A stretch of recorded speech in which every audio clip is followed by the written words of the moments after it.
All right, so if you notice there at the top, or week 5, up in the header it says empiricism, scientism, and positivism, and that's what we're going to be talking about tonight. And before we go any further, let's just start with some things that we may have heard people say. We may have heard things like this: only science can give us truth. Only science can give us truth. Nothing else can. Or you may have heard something like, all we know comes from our experiences. All we know comes from our experiences. So these sayings are rooted in philosophy, as we have seen before. And in order to appropriately understand these sorts of sayings, we need to understand the philosophy of where this stuff comes from. So namely, the philosophical movements of empiricism, scientism, and positivism are what we're going to look at tonight. These views relate to science, as you can probably imagine, and so it's very important for us to dig into this tonight. The reason is mainly because non-Christians hold science in such high regard. Science to non-Christians is their Bible. It is where they go for everything. It's their source of truth. It's how they understand reality. It's how they structure their worldview, is through science. What science says, they take as God's word, essentially. It's unconditional truth. So in order to really help a lot of our friends who've thought through some things or have any type of science background, we really need to understand these views. Scientism is kind of the view that we typically encounter. We don't really encounter positivism or empiricism. But we need to talk about empiricism and positivism to see how science came out of that. And by doing so, we'll be more comfortable in talking to people about scientism, their view. So that's kind of where we're going. So first we're going to define these views. And second, we're going to examine where they came from. And then we're going to understand the implications of these views. And then we're going to look at the criticisms of these views. And we're going to focus our time in the criticisms part pretty much mainly on scientism. And I'm going to ask you to read the criticism of empiricism on your own time. It's kind of short. So if you don't mind, if you can do that, that'd be great when we get there. And then that will help prepare you also for next week, because next week we're going to talk about a view called logical positivism and verificationism. If you look at your class schedule, hopefully it's in the little flap of your binder, you'll see that that's for week 6. And that view is quite intriguing. So we kind of need this set up for that, but we also will see how scientism is what we typically wind up meeting in the street. And then finally we're going to learn how to respond to these views. All right, so let's define these views, starting with empiricism. So we've already touched on empiricism in previous weeks. When we're talking about Hume's skepticism, we talked about this a little bit. Who can remember what empiricism is without looking at your notes? Because we're going to redefine it, but who can remember just off the top of their head if you have it in your memorized? Everything is through experience, right? Good. So that's basically what this is, but for those of us who forgot, we're just going to quickly look at that real quick and help us remember. Like I said originally, a lot of these things we're going to talk about overlap a little bit. So if you're thoroughly confused and you have no idea what's going on in this class, it's okay, because we're going to encounter these ideas again and again. They're just kind of different manifestations, and they kind of evolve and take different forms throughout the last 300 years. So with empiricism, it comes from the Greek word empiria, meaning experience. Okay, so that's the whole idea with empiricism. If you like, why is it called that instead of maybe experiencism? But that's basically the Greek word for that. I'm sorry? Pragmatism. No, it's actually a little different, but it has roots in empiricism. So yeah, there is a connection there. Yeah. Is it a fair question to ask, what is your experience of your experience? That is a fair question. Yes. How is it different from Okay. Well, pragmatism has a little bit of a meaning thing going on with it. So how do we make sense of meaning in that it has to do with, I don't want to give it away, but it has to do with the result of things, give meaning to what was prior to it. But we'll talk through exactly that. I just don't want to spill the beans just that. So in the philosophical branch of epistemology, remember that word epistemology, empiricism basically assigns a central role to sense experience in the study of how we acquire knowledge. So epistemology, again, is the study of knowledge or how we get knowledge. Empiricism is basically the view of epistemology that says we get knowledge from sense experience. So for the typical empiricist, the mind is blank until it's filled with knowledge gained through experience in the world. So according to this view, we can't know anything in the world unless we have an empirical experience, a sense experience in our mind of what's happening out there. Nothing can be known apart from these empirical observations, these experiential observations. So we're all born with a blank slate, according to the empiricist. In other words, we don't have any innate ideas. Do you remember that? Innate ideas? We don't have any of those. Everything we know from being a baby on is through experience, what we taste and touch and smell and see, through our five senses. So the Dictionary of Philosophy defines empiricism this way: knowledge that is factual is connected with experiences in such a way that verification or direct confirmation is possible. So things that are factual are things that can be verified. Things that cannot be verified are things that are not factual. Okay, this is a great definition, and it's a way to understand empiricism is anything that we know is traced to a prior experience, not an innate idea. So some Christians argue, if you're, say, a presuppositionalist, you would say that we have an understanding of God when we're born. It's something we all know, even though we deny it. We actually are just suppressing it.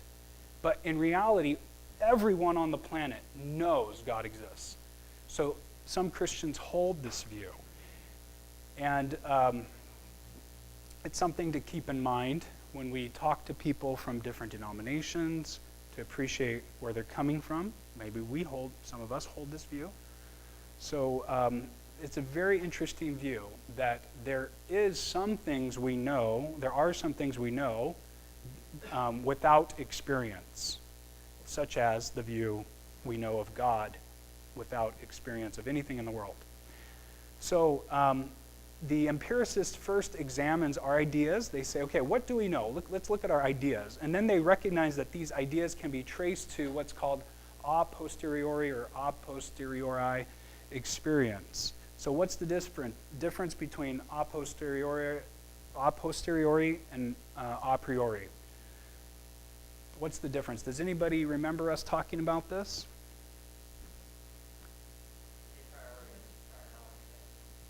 Prior knowledge? Prior to what? Prior to the experience.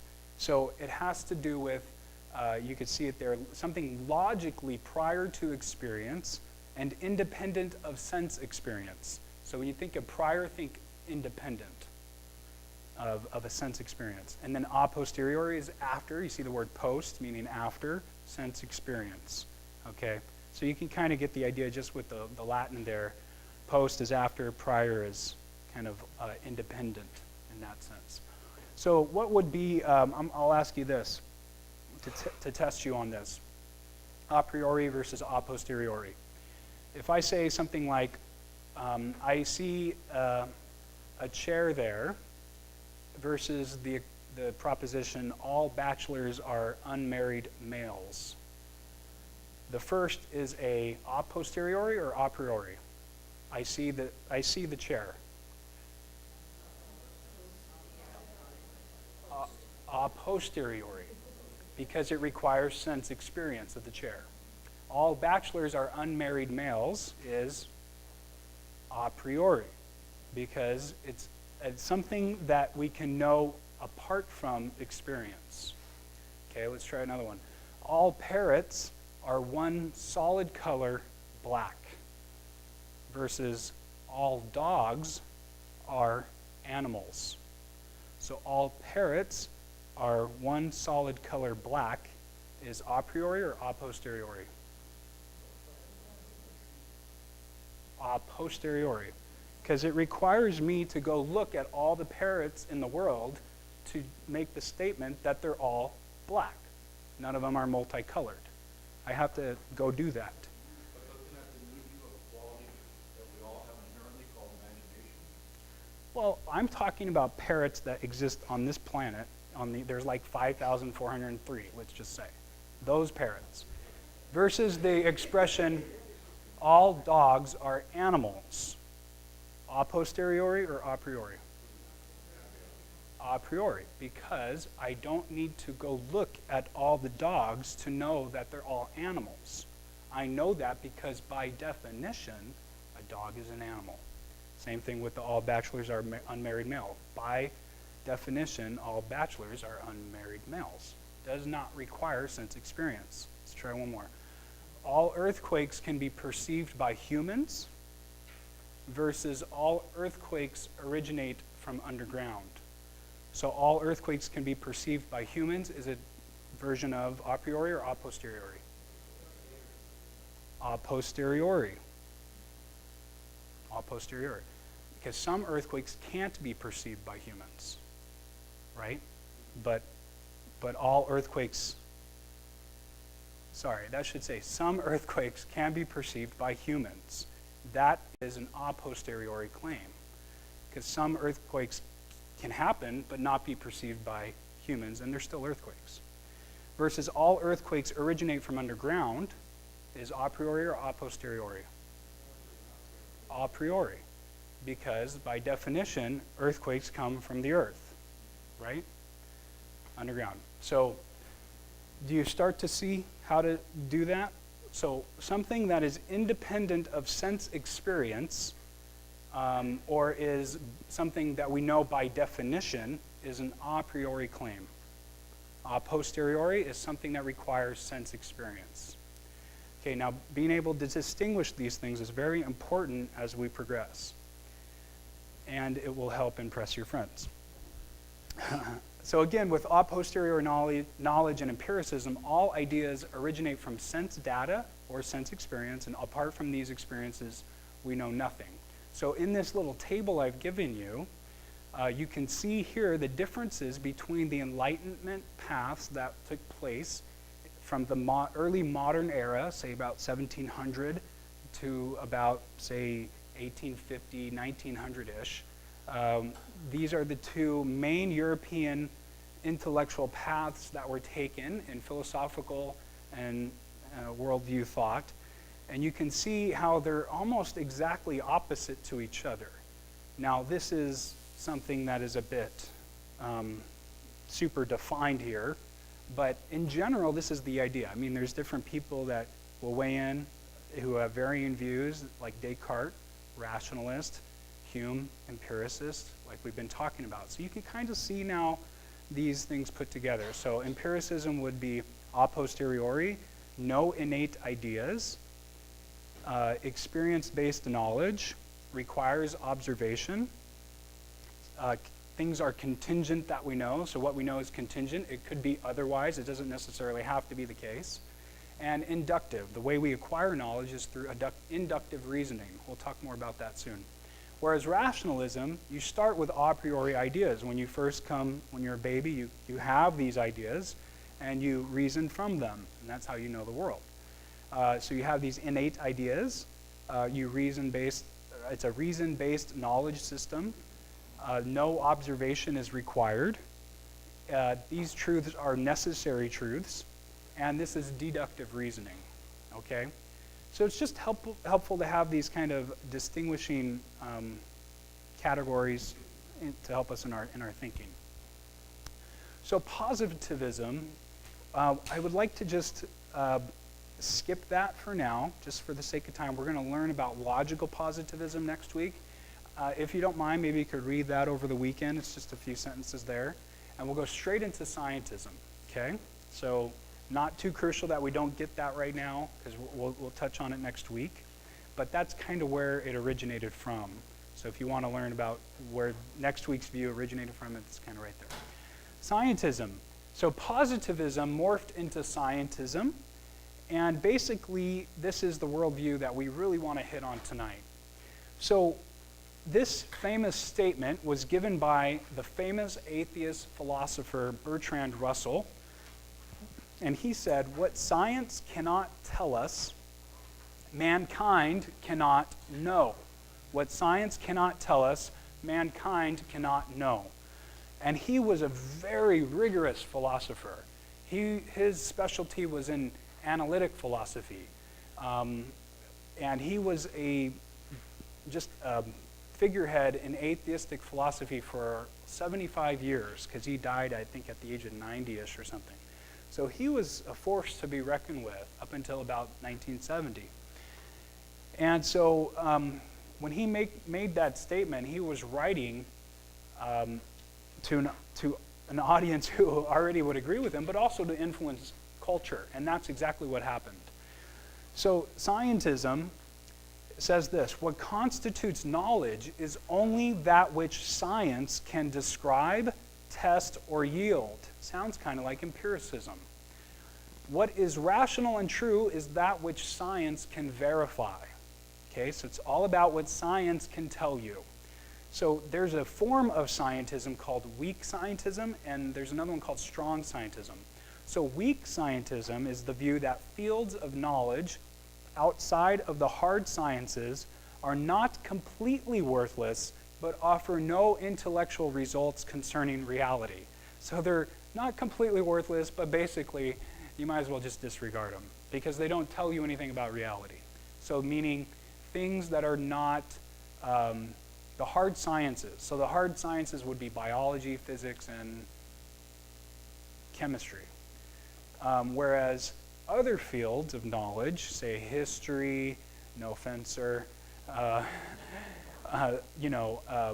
anything religion, philosophy, sociology, all of these fields would be considered not something that gives intellectual results about reality.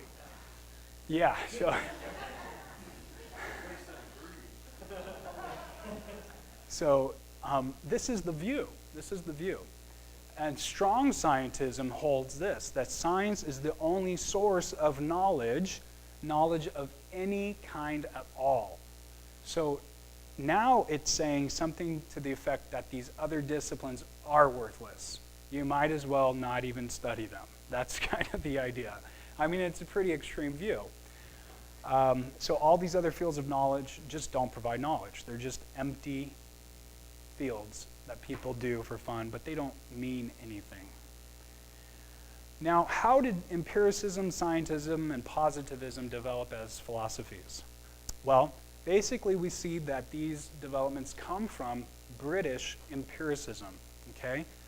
So these philosophers of the early modern era of the Enlightenment period basically were concerned with how to do science. How should science be done? And you can remember during that time, Galileo, Copernicus, and others were making incredible statements about the world and the universe we live in. So philosophers, as they do, they get their hands dirty in this stuff and they start understanding science.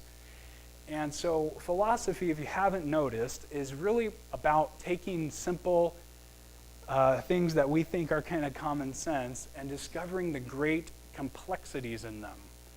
I used to say that they take things and they make it super difficult for no reason.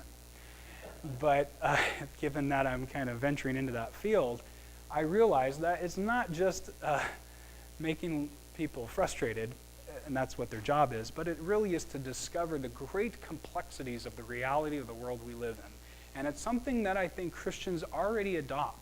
When we have a sense of wonder about the universe, we have a sense of curiosity about what God made, because we know that there's an ultimate designer, and we are kind of discovering these things as we go, and we want to know how these things work so we can know more about Him. You know, there's a bit of a destination to our journey as Christians as we move through this world. And I think what philosophy, if you haven't appreciated it yet, it understands that there is something to know if you're not a skeptic. And with that reality out there and people pursuing it with metaphysics and epistemology and ethics, we can really find the core parts of reality. And by understanding that, we can be aware of our world better. So for a secular philosopher, they run into some problems, which we'll see with existentialism later, as they, pursued this truth when it comes to existentialism. But for the Christian, philosophy is our handmaiden. They used to say philosophy is the handmaiden of theology.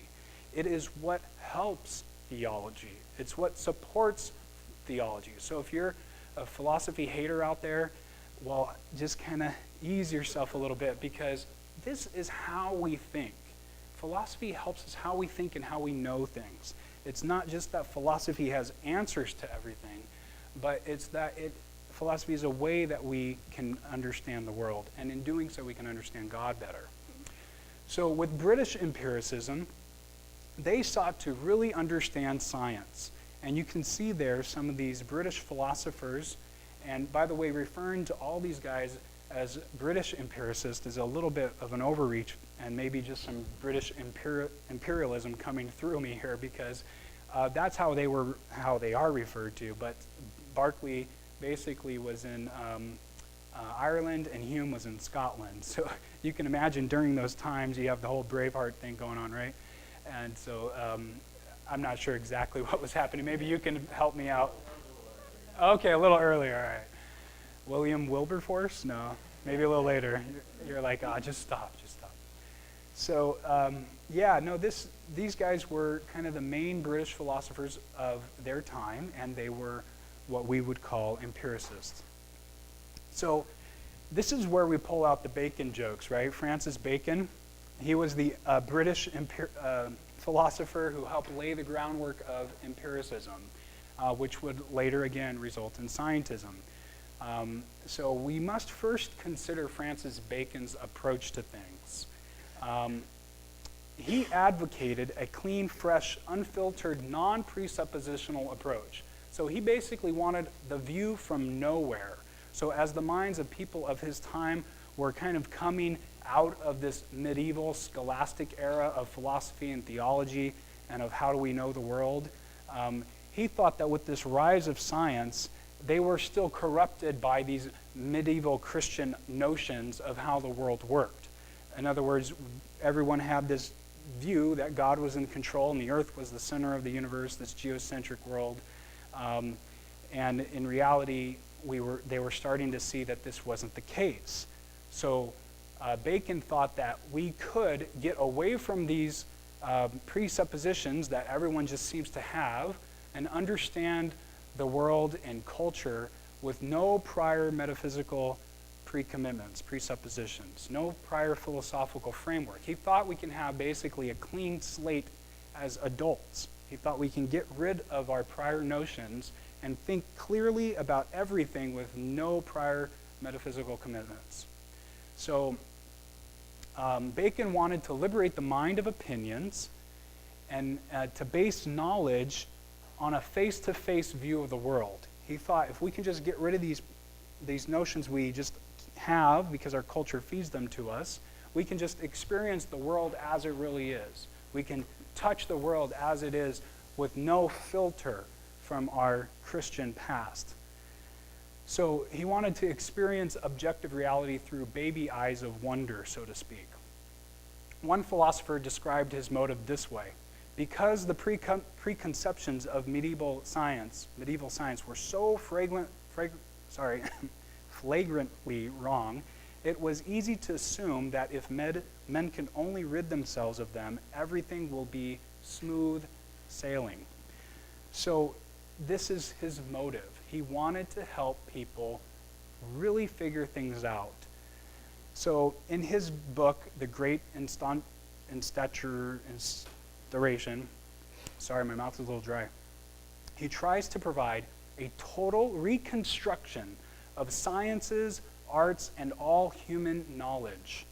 raised upon the proper foundation. So does that sound familiar to you? Who have we already seen try to get rid of things and base a knowledge structure off of a firm foundation? Descartes. Do you remember that a few weeks back?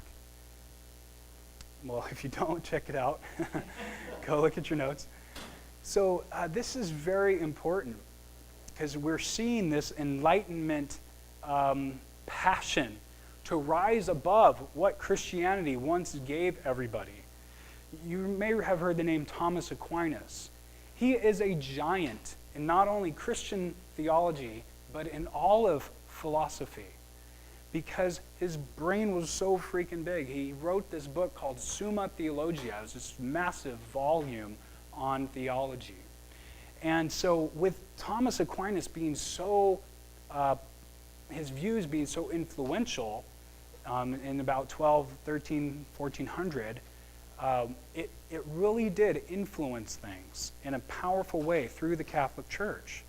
And so this Enlightenment era was all about ridding themselves of their Christian roots to get to a place where we now see secular Europe. And so this is kind of this birth of secular Europe, which obviously filters and spills over to America a generation behind. It's kind of starting here. Descartes, Hume, Bacon, the roots, the base of the Enlightenment. So in order to understand our culture better, we really got to figure out what was happening here, because we are still dealing with the repercussions of their thoughts. So he said, Bacon says this, what the sciences stand in need of is a form of induction which shall analyze experience. You can underline induction and experience.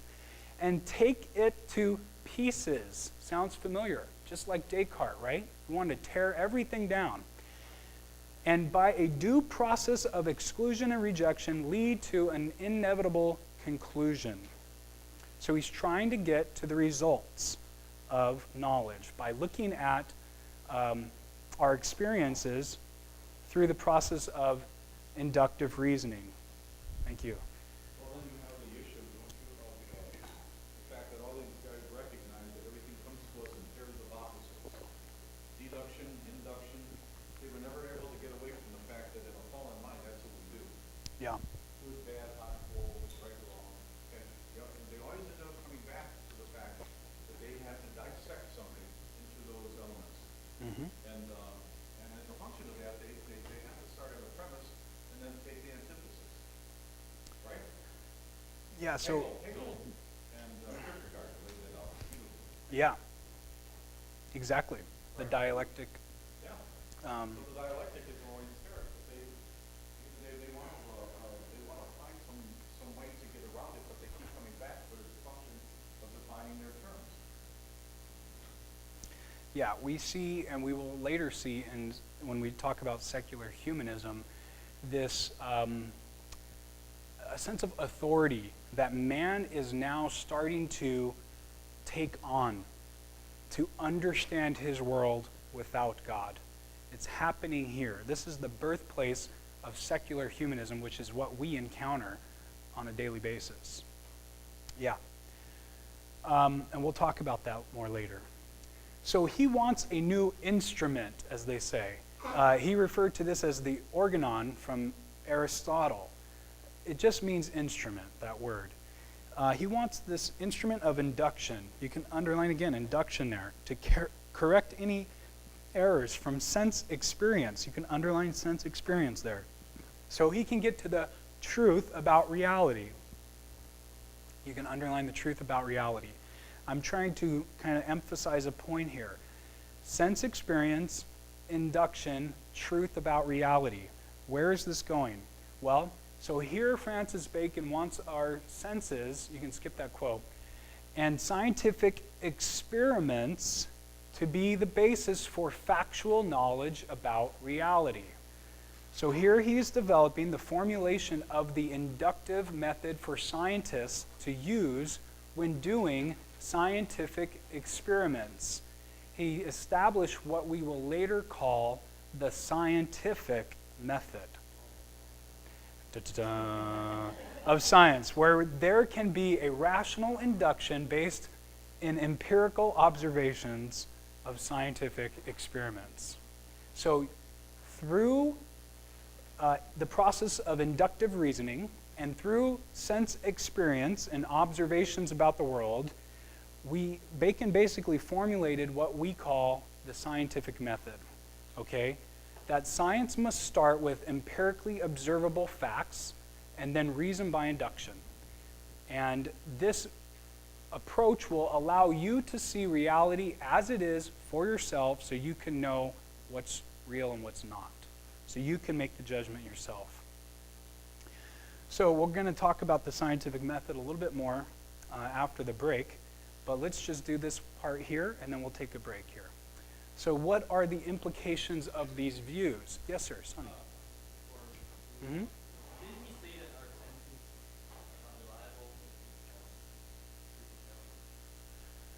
are reliable? He doesn't say they're not reliable. He just says that prior to using our senses, we typically come to the table with preconceptions that influence our thinking, so that our presuppositions drive our thoughts and basically filter how we see things and influence how we see things. So it's kind of like we have a bias, and he's trying to remove that bias.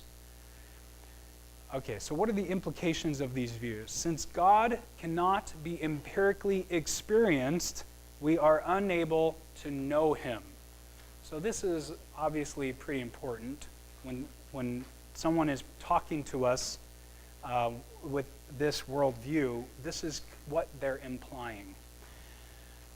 So for Western culture, as it always happens, the academic thought eventually trickled into the culture, into everyday man's understanding of things, including the Bible. And although philosophers of science rejected empiricism, the effects of the academics already hit the streets with full force, where science was given an authority that other disciplines did not enjoy. As such, for the enlightened person on the street, real knowledge was only provided by science. And so naturalism, like we talked about last week, and scientism became the dominant view of the West.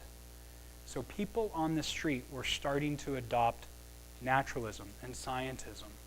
And we see, with the rise of these views, the degrading Christian life of Christians.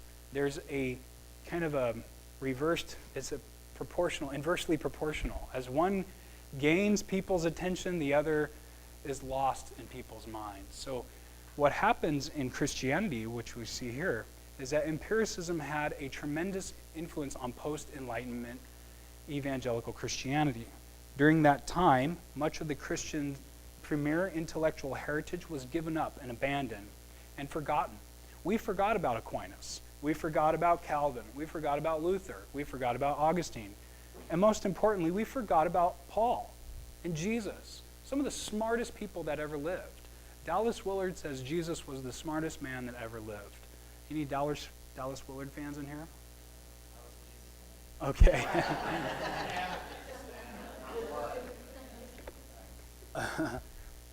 Yeah, I mean, when we're talking about Jesus and Paul, we're talking about some very brilliant people here. And we all are we grovel at their feet. You know, Jesus was such a mind, he had such an incredible philosophical mind, that philosophers of ethics today still have a hard time producing the ethics of Jesus Christ. His ethical system beats out any ethical system the philosophers of the last 2,000 years have produced. Utilitarianism, consequentialism, all of these things, they just suck compared to what Jesus gave us. Paul was one of the greatest theologians in Christian history. Augustine is basically Paul reincarnated, and Augustine and Aquinas are considered the most brilliant Christian minds that have ever lived. Well, I don't know. He had 1,000 wives, so is he a smart guy or not so smart? Not sure. So, so during this time of the early modern Enlightenment, much of the Christian premier intellectual heritage was given up. And unfortunately, most evangelicals today are stuck in this intellectual swamp because we've really alienated ourselves, from our pre-Enlightenment scholarship. We've really created distance between us and them. And it's been very unfortunate because we could stand on the shoulders of giants, but we've really lost touch with them.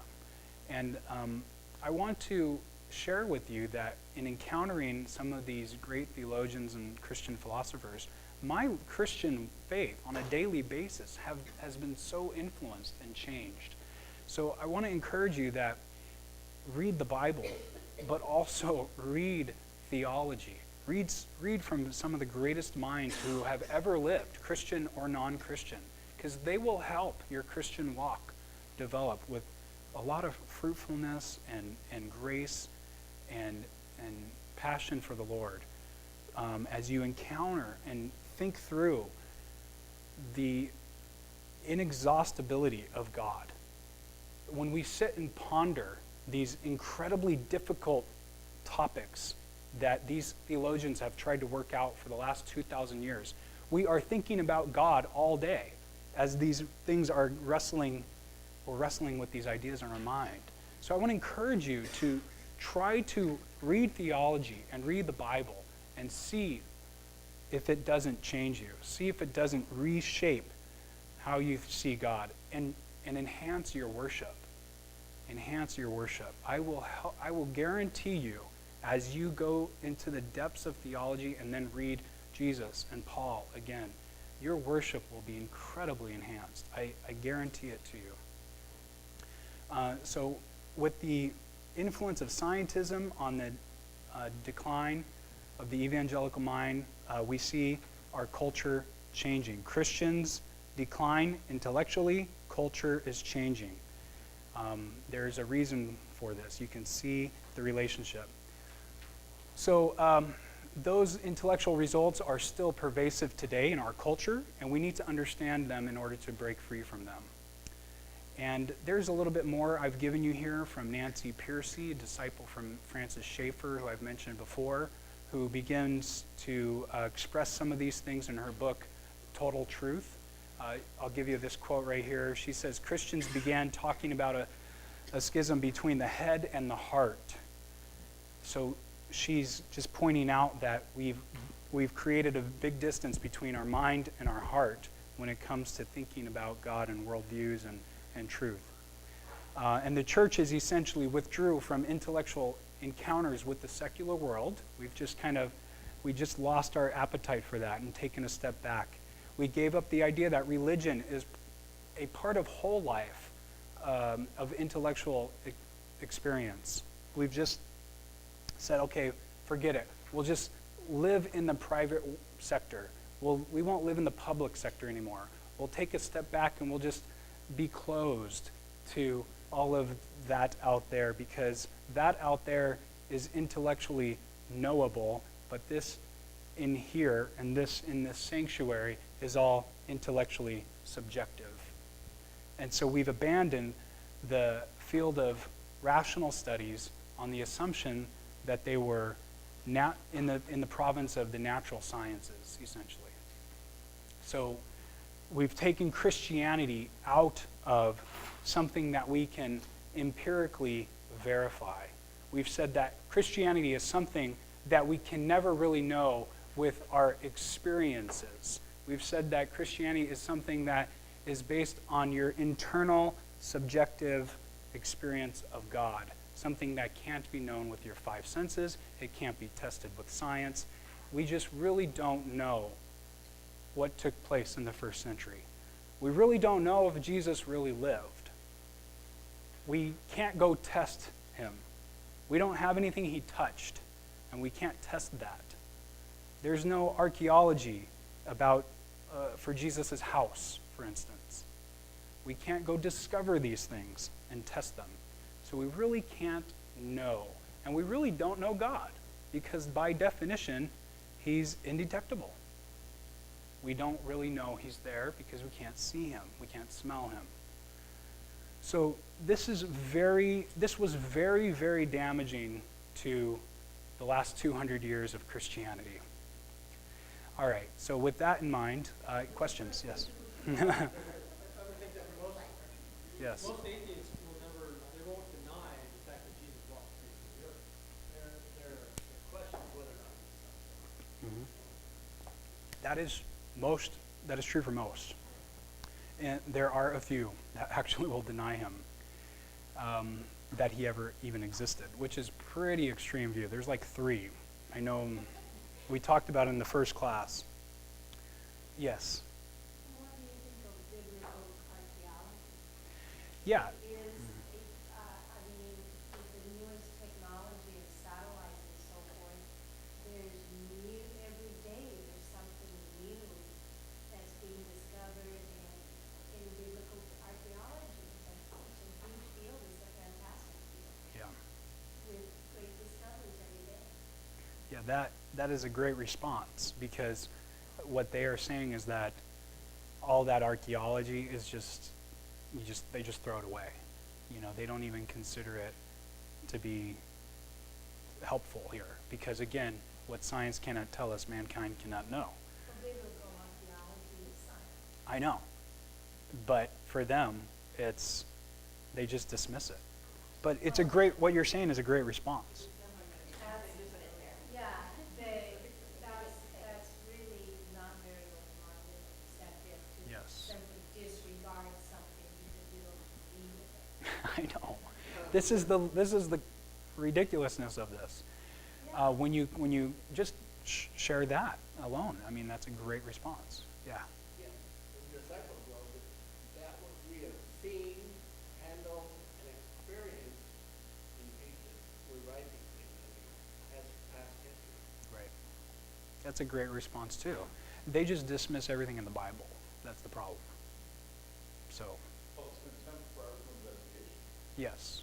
So even if they were finding an archaeological evidence, we would be stumbled by that because we are directed to walk by faith and not by sight, and to appropriate him by faith, even who we have not seen. And so if we got a relic, it would be venerated, like the spikes in the cross or a piece of wood in the cross.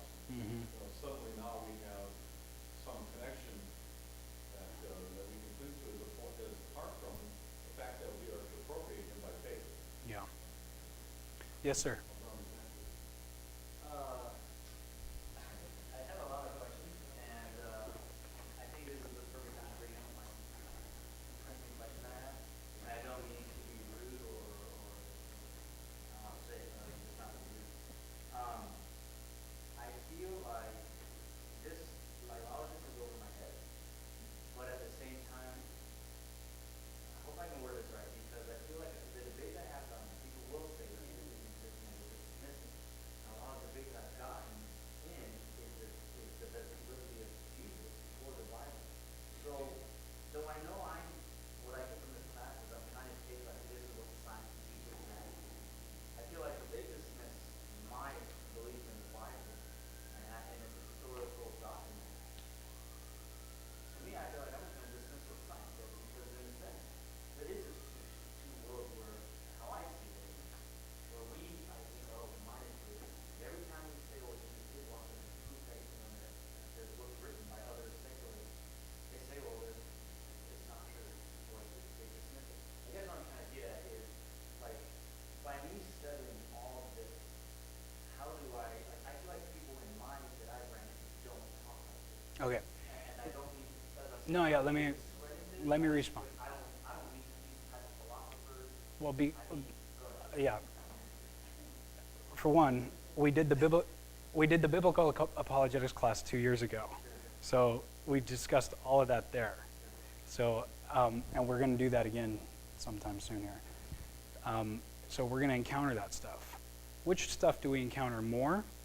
Well, in the circles I travel in, I encounter this stuff more, because people just dismiss the Bible and everything about religion completely without even thinking about it. They just think it's a myth and a fairy tale. So coming off of the engineering world. So everybody is a science guy. So scientism is something they adopt and they don't even know they've adopted it. They just inherit the view because they went to some secular school and they're not a Christian. So this is the view I have to work with, usually in the circles I travel in. Now, all of these views, we're going to say like, oh, there's a lot of people that hold to this and there's a lot of people that hold to that, but the idea is that we're going to give ourselves enough tools to pull out when we encounter any problem, to work with that problem. And so for a lot of people, the issue really is, was Jesus the Son of God, or did he rise again? For a lot of other people, it's, we can't even know anything at all about religion, and then this is like at the starting point. The other thing is that this is about training our minds to think really well. First, we have to identify where people are coming from. Then we need to analyze their view, and then evaluate it, and show them why their view fails, and why our view is superior. So this is something that it takes a lot of tact, but we can't begin to do that until we can learn to identify the view. And so what we're doing here is trying to teach ourselves how to differentiate between these types of thinking by giving ourselves tools and learning about a priori and a posteriori stuff. So I encourage you to take that class coming up because I think you'll like it. And with that, let's take a little break. Let's take a quick break, 5 minutes, because we have a lot to talk about, if you don't mind. So if you could come back in 5 minutes, that'd be great. Thanks. To the question in the back, Chris and I talked a little bit about at the break. And I mentioned to him that sometimes, depending on where we're at, we're going to come to find these people that we're talking to just want to talk about one type of thing. And so we need to be ready, as 1 Peter 3:15 says, to give an answer for the hope that lies within us with gentleness and respect. And they watch our tone, they watch our attitude, they watch how we conduct ourselves. And that is what some people call the ultimate apologetic. Also, people have said that Jesus is the ultimate apologetic, And I think the resurrection of Jesus is our best argument or our best piece of evidence for the truth of Christianity. So the resurrection of Jesus is extremely important. So that class I mentioned is extremely important. So if you don't do that with me, please read The Case for Christ or something like that, because that is brilliant in terms of the historical evidence and everything else. So I'm sorry? Strobel, yeah. The Case for Faith, The Case for the Creator. Mere Christianity by C.S. Lewis. Amazing apologetics book. So it all depends on who we're talking to. We need to be ready. Some people just won't even let you tell them about Jesus because they're trapped behind scientism or some other view. So we just got to be ready for anything we face. And so that's kind of where we're at here. Also, the first part of that was set up our Christ is Mm-hmm. That's right. Yeah, which kind of goes back to what we were talking about before the break of contemplating Jesus all day long, contemplating God all day long, and let that shape our mind to shape our heart. What does Paul say, Romans 12:2, right? Or the renewing of our minds. This is what it's about. We need to encounter the truth. We need to encounter truth himself. That's what we need. We need to contemplate truth himself and let that shape us and change us. So let's get into some of the criticisms here. We're going to skip, like I mentioned earlier, the criticism of empiricism and the criticism of positivism, and I'm hoping that you will just take the time to read that over the weekend. And what we have is 8 criticisms of scientism. Okay, we're going to do 6. So if you can just work with me, we're going to do 6 of them, and then we're going to go ahead and finalize with the last page at the responses, and then we'll be done, okay? So, yes, sir. This is something that we can use for defense against science? Is that what this is? This is a criticism to bring down the walls of scientism as a view. Now, we don't want to bash science. We like science. Science shows God, you know. So this is something that we love. We love science. It's scientism that we don't like so much. So the first criticism of scientism is that science cannot be the sole source of knowledge, as we are not even sure what science is. So scientists or philosophers of science cannot agree on a standard definition of science. So there is no standard of science, no standard definition that a majority of scientists or philosophers of science agree on. And some definitions fall short of describing certain experiments, and other definitions explain other non-scientific fields as scientific fields. So some definitions don't include science stuff when it should, and other definitions let in non-science stuff. So a lot of definitions that are out there aren't very good at defining the limits and boundaries of science. So a lot of definitions are just simply inadequate.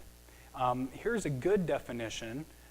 We're not going to read it, but it's a good one. It's just one among many. A philosopher, Dale Ratz from Calvin College, says that even if a standard definition were to emerge, the adequacy of the definition of science would not itself be a scientific issue, but a philosophical one. And thus, such a definition would itself illustrate the limits of science. So what he's saying is, since defining something like this falls outside of science and in the realm of philosophy, philosophers then discover the limits of science in the process.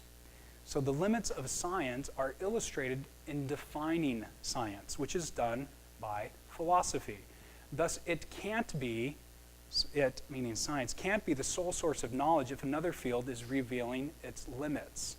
So the definition of science is not agreed on, which speaks to the limitation of science to explain everything.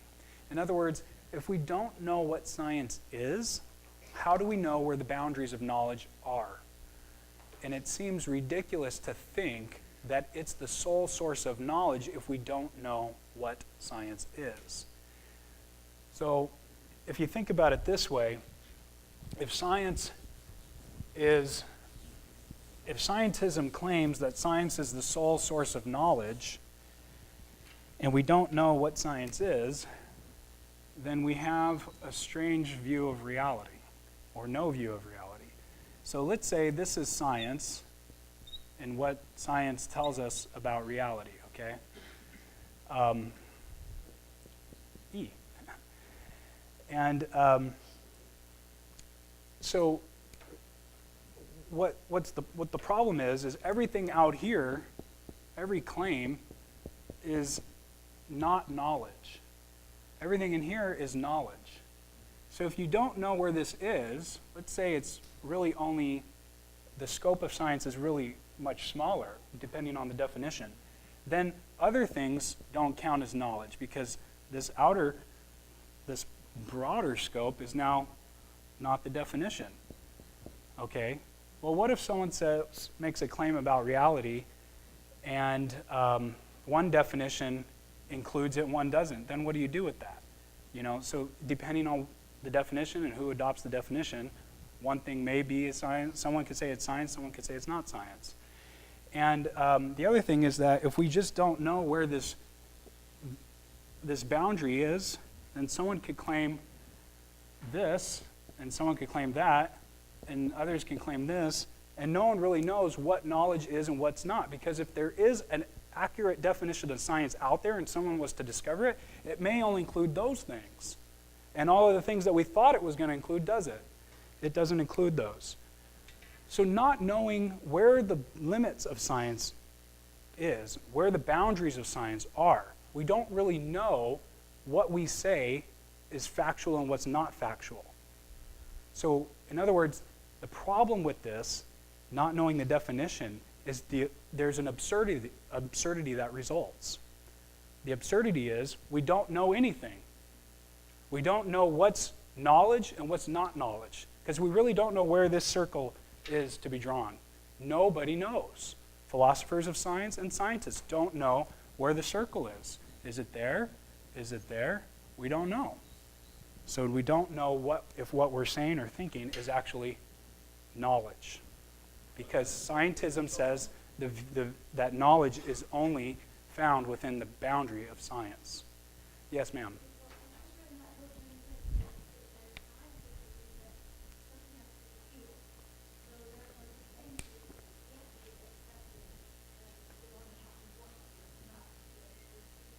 Yeah.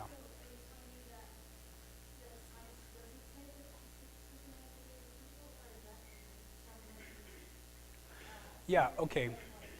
This is actually an interesting issue. Yeah, some people, again, this is a definition of science. So some people say that science is something repeatable, and others say that there is such a thing as origin science, which has nothing to do with what can be repeatable. So there's operation science and origin science is how some philosophers of science put it. So the repeatable stuff is the operational stuff which we can understand the world on an ongoing basis, whereas the origin stuff has to do with how we got here and geology and evolution, Big Bang Theory. So that's origin science. Yeah, it's not repeated, but they would say it's origin science, so it's a different type of science. One question, they're separating into observational science and historical science. They're saying that observational science is something that we can see, whereas historical science you can't necessarily prove that. Yeah. Exactly. So, yeah, that'd be another way to think about it, historical science versus operational science, yeah.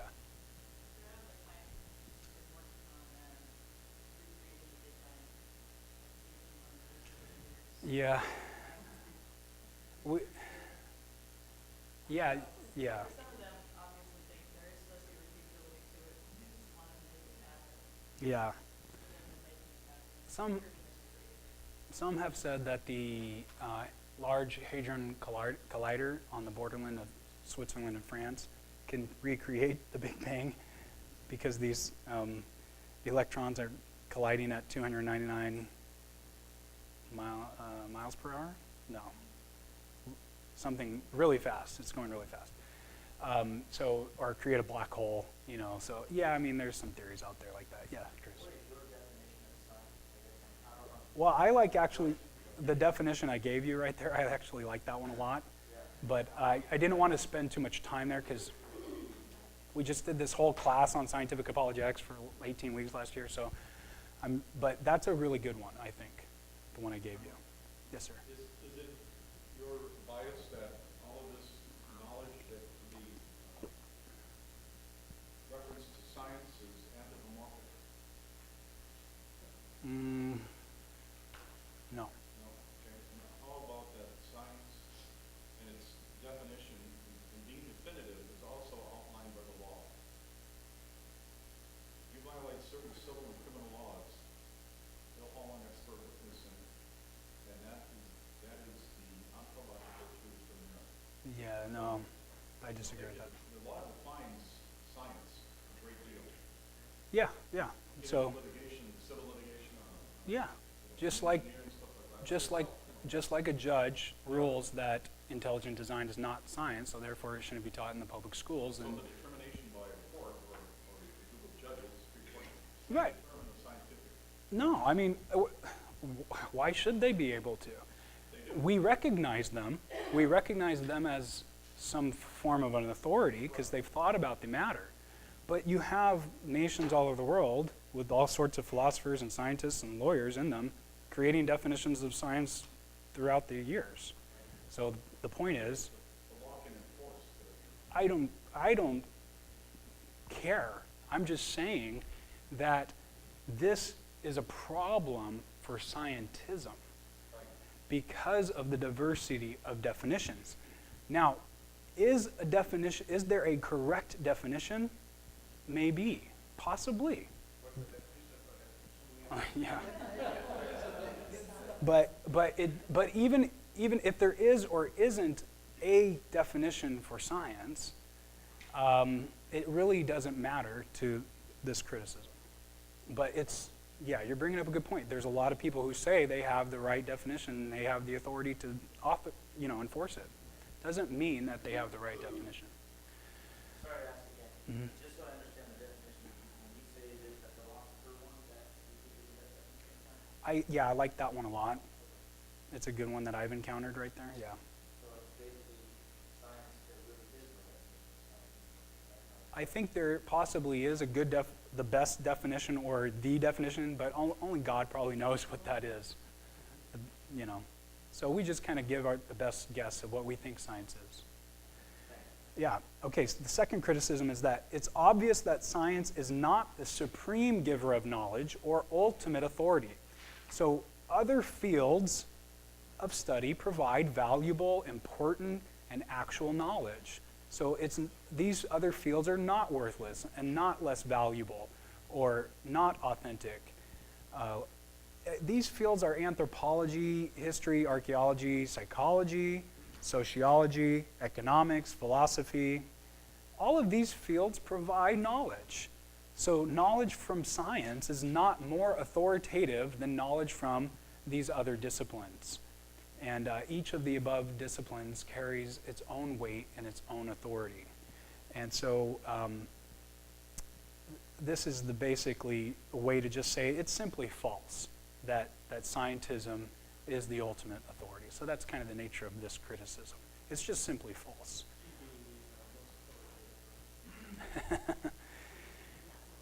Yeah. I'm not sure which is the most, but but he may differ from you on that. Yeah. He says economics is more authoritative than the others. Not so much. Economics-ism is what you got going on. The third criticism is the scientific method does not necessitate or imply, you can even say, scientism as a worldview. So just because you have the scientific method, it doesn't mean scientism is the view that we all should adopt.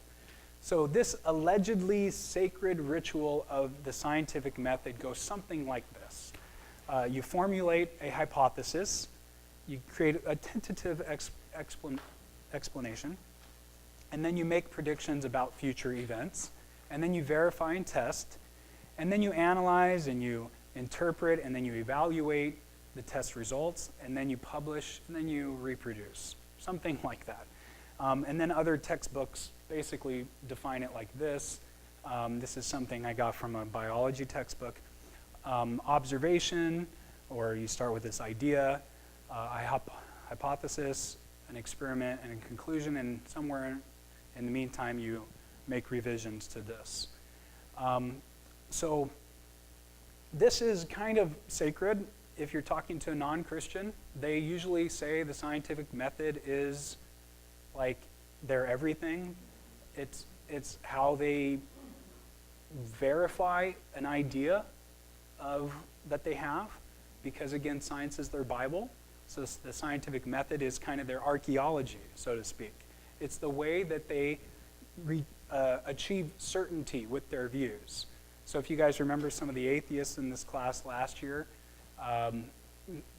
half of the things they talk about have to do with the scientific method. I mean, it's that important to them. It's extremely important. This method is like the cross to them. You know, if they had to put something on their neck, they would put the scientific method. It's a mindset, yeah. This guides their thinking. Without this, they can't think. They can't function. They just spontaneously combust. It's that important to them, okay? At least the atheists that I encounter. So you notice here, though, that this is a method to generate a conclusion, or even a theory can come from this method. But there's nothing sacred or special about the method. It's a simple, straightforward approach to understanding phenomena of the universe. And it's not, we don't get scientism from this method. We just don't. If you follow this method and do any type of experiment, you don't get the worldview scientism. So scientism is not implied or necessitated by this method. There's a couple other thoughts there about macroevolution or Big Bang cosmology. In an ancient universe, you can think of that. Even if those things are true, it still does not imply scientism. So even if you use, say, the scientific method to show how macroevolution is true, or Big Bang cosmology, like we were just talking about origin science, even if you use this method, it doesn't mean we should all just adopt scientism. It just means that they use this method to show macroevolution or Big Bang cosmology is the case. But again, scientism is not the outcome of this allegedly sacred ritual of the scientific method. And scientism needs to be evaluated on its own merits, separate from the scientific method. So this is what they try to do. It's kind of like this pragmatism thing that was brought up, which is good insight here, because the idea is that they try to validate science with the scientific method. It's like a circular sort of process. We're going to see that in a little bit. But we can just conclude this one here is that it's clear the scientific method does not necessitate or even imply scientism as a worldview. So if scientism doesn't come from the scientific method, let's critique it a little bit more, since we shouldn't just adopt it because the scientific method tells us we should. So let's keep criticizing. There are limitations to knowledge in science due to the nature of science. Okay? So in this criticism, what we're saying is that due to the nature of science alone, we can see its limits. Kind of like what we were doing here with understanding that the definition doesn't give us knowledge, not having a definition. Just by understanding science itself, we see that it's got its own limitations. So basically, science relies on the scientific method, but that doesn't mean the scientific method validates science. Okay, so because it relies on the scientific method, we could continue with this line of thought.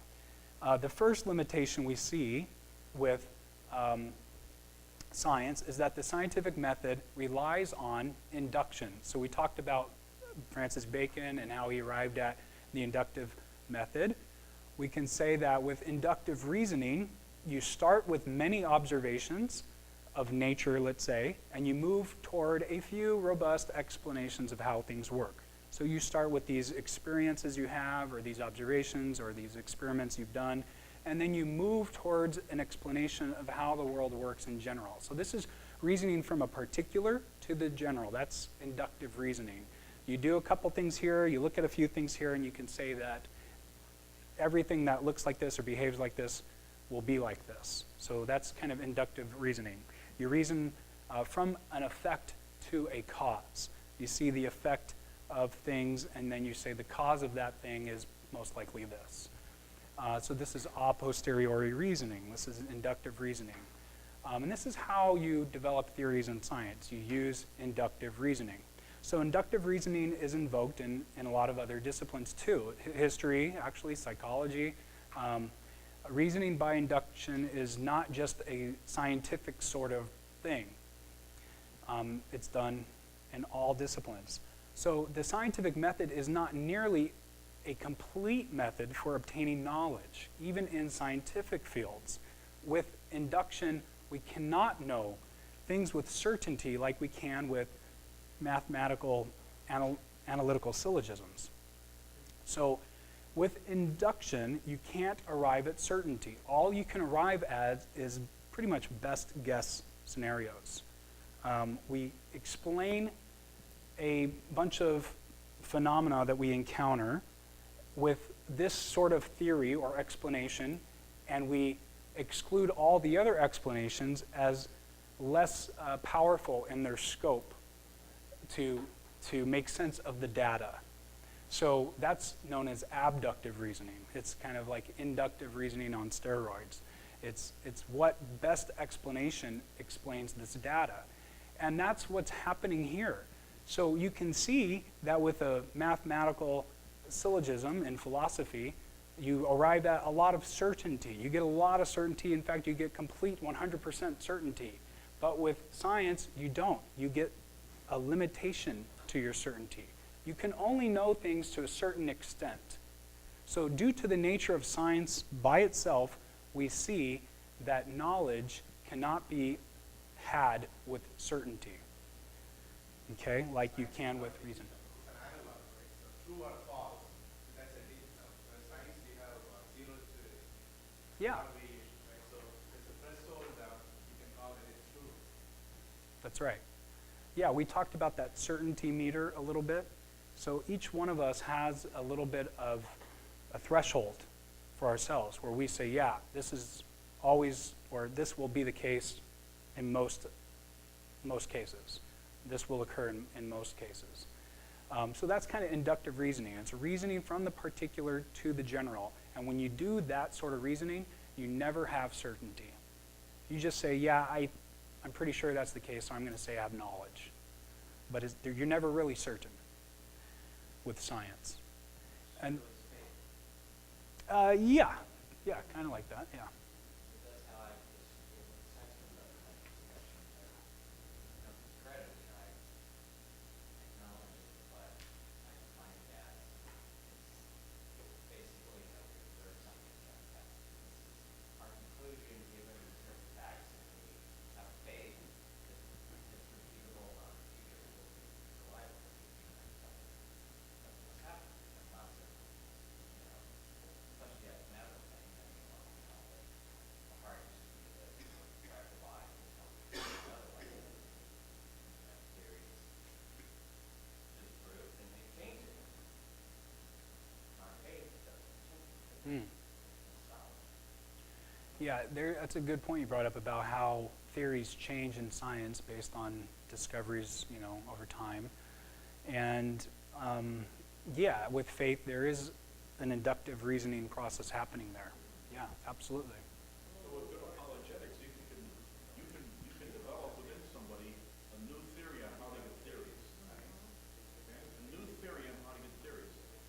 In as much as you can indicate and demonstrate to them by solid argument here that the theory that they hold on to is not necessarily the only approach. But there's a new theory about how you get a theory. Yeah, Okay? Yeah. No. yeah, yeah. I was just saying, global warming, Hmm. science is not perfectly good, and statistics are converted, so Yeah. the whole science issue fails. Yeah, that's a good point.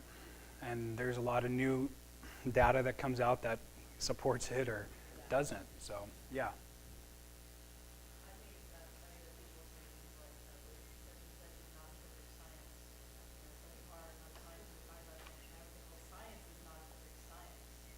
We all have these issues where you're just kind of guessing. You're right. You're right. There really is no certainty with the scientific method. So that's the point of this. The next thing is that the second limit is that there's a lack of applicability of the scientific method in certain branches of science. Okay, so think about this. Certain fields of science like geology, archaeology, paleontology are not holistically directly accessible to experimentation. So the scientific method that includes experimentation is not directly applicable for this field.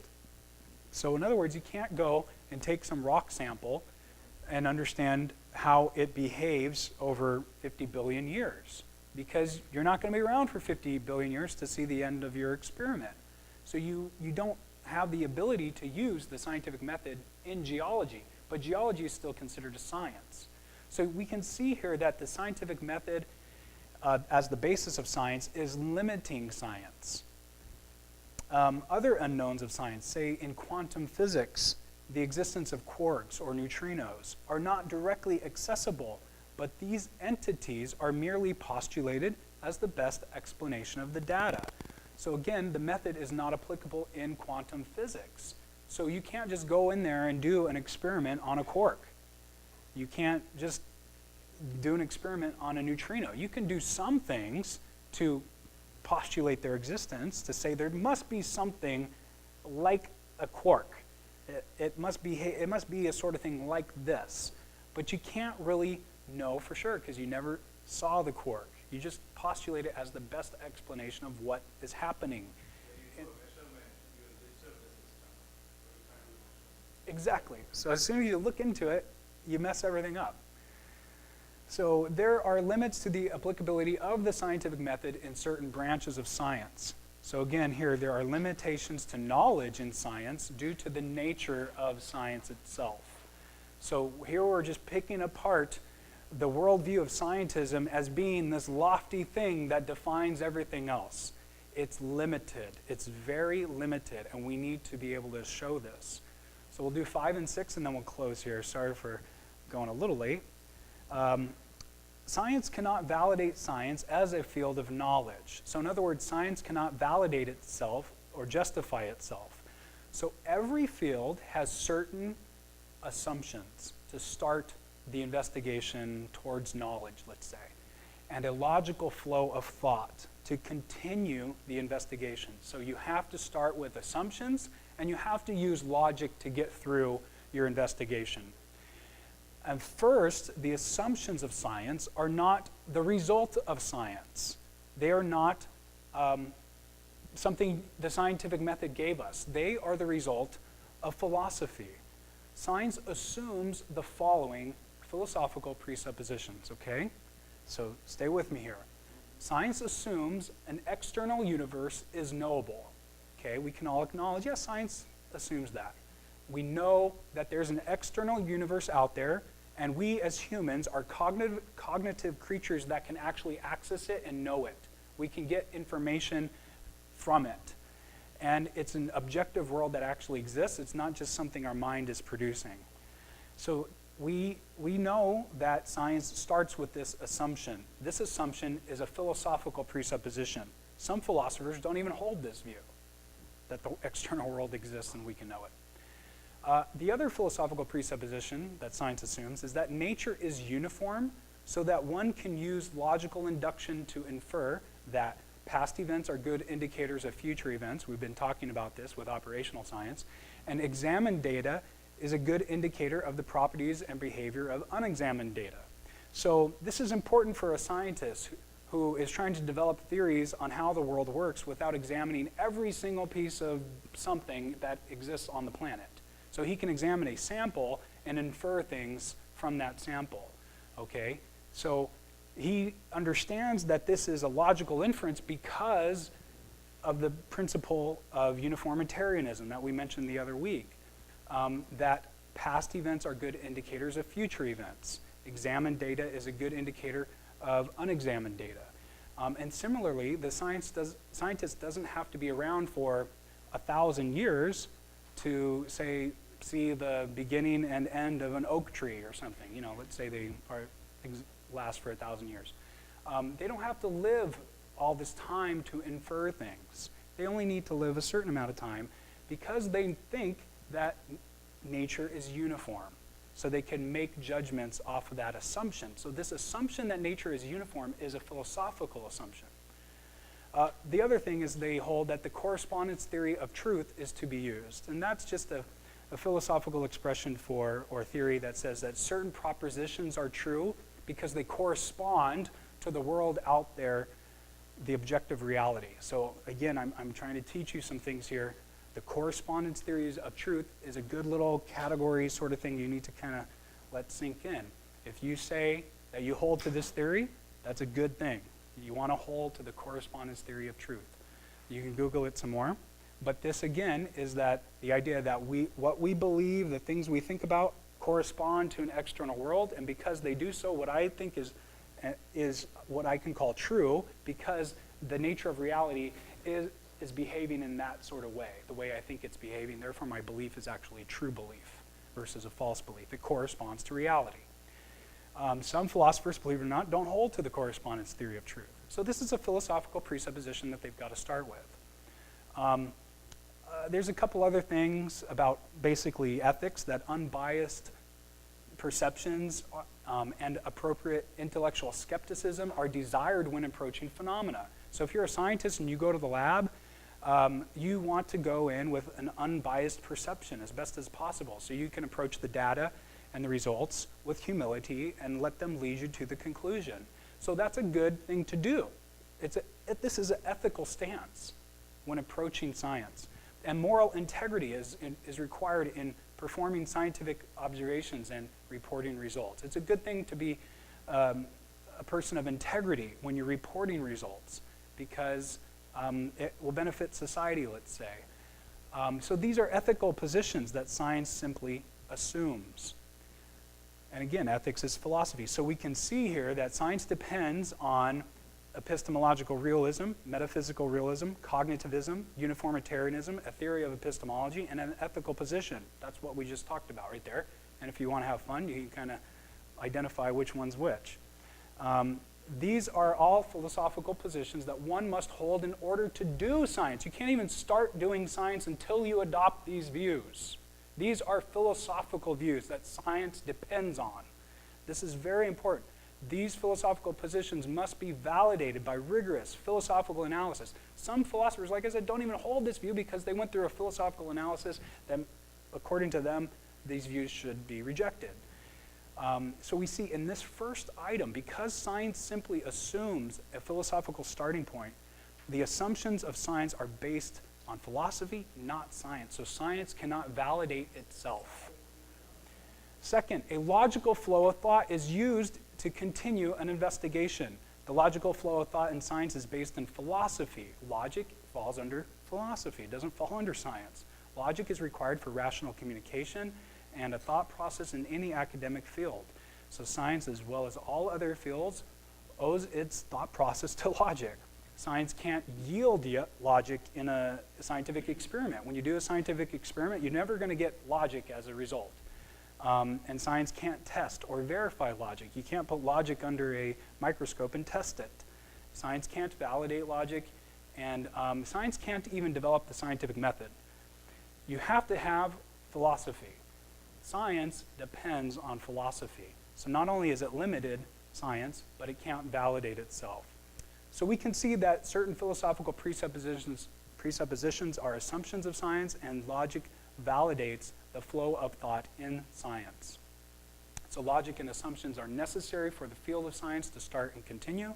They ground science as a rational discipline. But again, neither are from science.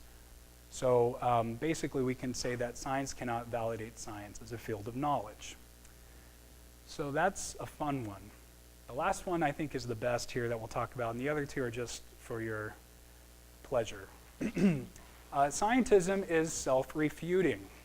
So scientism claims that knowledge is only obtained through science. And if it didn't come from science, it isn't knowledge or worth knowing. So if some knowledge proposition does not come from science, science says it's not worth knowing. But we have to ask, does it make sense to say that science was used to produce scientism? It doesn't really make sense. It doesn't make sense. So science wasn't used to produce scientism like we just previously saw. And thus, since science doesn't and can't produce scientism, scientism doesn't count as knowledge. So since science didn't produce scientism, again, scientism is not rational and it's not knowledge. So we discard scientism since it isn't worth knowing. So thus, scientism is self-refuting.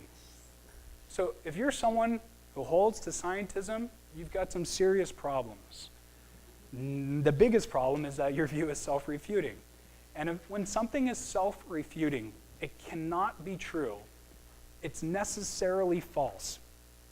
Something that's necessarily false is false in all possible worlds. This is a very bad thing.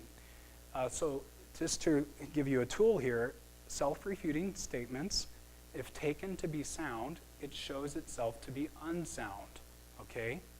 Another way to think about it is this. If you take the principle to be true, it undermines itself by its own logic. Or another way to say it is, it fails to live up to its own standard. So this is what you want to do when you hear people talk. You want to be able to recognize self-refuting statements. And when you encounter the worldview of scientism, you want to be able to recognize this and point that out. So what we'll do here is we'll just go to the very end, and I'll just read a couple things for you. So if you go to the tips for responding to those who hold these views, by the way, point 5 there, do these views stand up to scrutiny? No, they don't. I believe that's point 5. The last big point is the tips for responding to those who hold these views. So when someone says something like, all we know comes from our experience, you can respond with, which of the 5 senses excluded that logical proposition you just uttered? Believe it or not, there's a little typo here. You cross out excluded that logical and just put the word originated. I apologize for the typo, but I want to give you this fix because I didn't fix this. I think I was writing something and copied and pasted it, whatever. So the sentence should read, which of the 5 senses originated that proposition you just uttered? So cross out excluded that logical. The words excluded that logical. So when someone says all we can know comes from our experiences, you can easily respond and say, which of the 5 senses originated that proposition you just uttered? How did you get to that proposition that you just said if none of your 5 senses could give you that knowledge?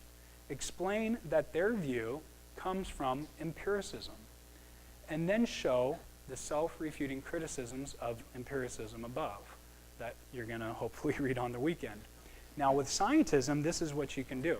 When someone says only science can give us truth, you can respond by saying, what science experiment taught you that? Or, what is your scientific evidence that only science can give us truth? Okay, so just by asking the question helps them think about their view a little bit. Like, I guess nothing, no scientific evidence gives me this view I hold that only science gives us truth. So then you explain that their statement comes from a view called scientism, and then explain scientism as a philosophy about science and how that is actually different from science. So this is important. You want to be able to help them understand what science is itself, kind of like the definition I showed you earlier, like that's an example, and then help them understand what philosophy of science is. So scientism is a philosophy of science. It's how philosophers try to think about science that people just have adopted. And I give you a little bit of a write-up here about what is philosophy of science and what philosophy of science tries to do. So you can explain the difference, and then you can show the 8 criticisms of scientism as a view, including that this is a self-defeating statement as described above. So you can guide them through these criticisms, and then you can show them why their view falls under scientism and how scientism fails. And that will bring down the wall of scientism. So keep that in mind. We went kind of over tonight, but I hope it's okay because everybody got to have a little family bonding experience with each other and a lot of good endorphins. So would someone like to pray and help us close out here? How about Phil? Is that okay? Father God, we just thank you for this time, Lord. We just thank you for Jeremy and the insight that you've given us. And we just pray that you just really allow us to remember this, Lord, and allow us to get this out. And questions do arise that you continue to give us the answers. Lord, we just pray that you will look at us as we look at your life. We pray that Amen. We'll see you next week.